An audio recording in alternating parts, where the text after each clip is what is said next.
నిన్న జరిగిన ఈవెంట్లోనే మాట్లాడుతూ మీ హీరోయిన్ ఒక చిన్న అన్‌కంఫర్టబుల్ ఏదో ఫీల్ అయింది. ఏదో నడిచింది. ఏంటిది అది? ఎవరికీ కన్వే కాలేదు. ఆవిడ హాఫ్ వేలో మాట్లాడి హాఫ్ వేలో ఫినిష్ చేసి వెళ్ళిపోయింది. మీరేదో దాని మీద ట్వీట్లు పెట్టారు. ఏం జరిగింది అసలు? టు బి వెరీ హానెస్ట్, మీరు స్టేజ్ పైన నా ఎక్స్ప్రెషన్ చూస్తే నాకేమీ తెలియలేదు. అంటే స్టేజ్ పైన ఏం జరుగుతుంది ఏంటి అన్నది కూడా నాకు తెలియలేదు. సడన్గా ఏదో జరుగుతుంది, ఒకసారి ఏదో మాట్లాడింది. నేను రాకముందే సంథింగ్ హ్యాపెండ్ అన్న థింగ్ నాకు అర్థమైంది. నేను బయటకు వచ్చిన తర్వాత కనుక్కున్నాను. ఇట్స్ నథింగ్, ఏదో ఏమీ కాదు, సంథింగ్ ఏదో చిన్న మిస్కమ్యూనికేషన్ సంథింగ్ ఏదో జరిగినట్టుంది. నేను ట్వీట్ పెట్టడానికి కూడా రీజన్ ఏంటంటే, ఈ పర్టికులర్ సినారియో అయితే మూర్తి గారికి సంబంధించింది కాదు.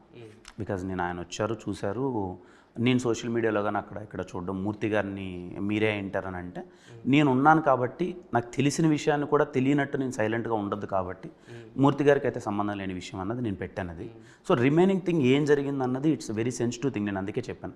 సో ఇప్పుడు ఆడేం జరిగిందో లేదు సార్, అదేం పెద్ద ఏం కాలేదు. ఇప్పుడు నేను ఉన్నాను సార్. అంటే ఒక అమ్మాయి ఇప్పుడు బేసిక్గా చిన్న చిన్న విషయాలు ఏంటంటే హీరోయిన్స్ సర్దుకుపోతూ ఉంటారు. బట్ ఆవిడ అంతమంది మీడియా ముందు పట్టుకుని అంటే ఎమోషనల్గా ఫీల్ అయ్యి చెప్పిందంటే ఏదో మాట్లాడుంటారు కదా తర్వాత.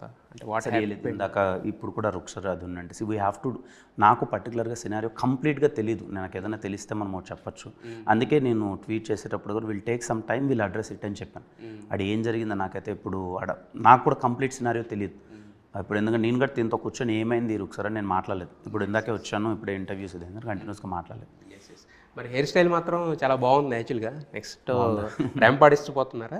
ర్యాంప్ అది ర్యాంప్ ఆడించిపోతున్నారా? బాగుంటుంది, చాలా బాగుంటుంది. అంటే సినిమాలన్నీ కూడా చూసుకుంటే కిరణ్ అబ్బోవరం, ఇప్పుడు ర్యాంప్లో కూడా కిరణ్ అబ్బోవరమే కనిపిస్తున్నాడు మాకు. ర్యాంప్ అని పెడతారా? సో ఏంటి అంటే అంటే అది వాళ్ళ దగ్గర నుంచి వస్తుందా లేకపోతే మీ దగ్గర నుంచి వెళ్తుందా? డైరెక్టర్ దగ్గర నుంచి వచ్చింది. నేనే మళ్ళీ కొన్ని రోజులు ఎందుకు ఇది అవసరం ఈ టైటిల్ అనే జోన్ ఉండి, కానీ నేను complete out and out entertainment చేసి చాలా రోజులు అయిపోయింది. అంటే ఎస్ఆర్లో ఏదో కొంచెం ట్రై చేసాం. ఈసారి out and out youthful vibe entertainment చేద్దాం, అంటే ఇంక ర్యాంప్ ఆడిద్దాం అని ఒక సినారియో నుంచి మేము ఎప్పుడు రోజు ఆఫీస్లో డిస్కషన్, ఆ కథ గురించి ఎప్పుడున్నా అద్దరిపోయిన సినిమా ర్యాంప్ ఆడిచ్చేద్దాం. ఊతపదం ఎక్కడో డైరెక్టర్ దగ్గర నుంచి టీం దగ్గర నుంచి వచ్చింది. సో టైటిల్ ఎలా పెడితే ఎలా ఉంటుంది అని ర్యాంప్ అని పెట్టారు. నిజంగా ర్యాంప్ ప్లాన్ ఉంది title. Thank you so much. Thank you.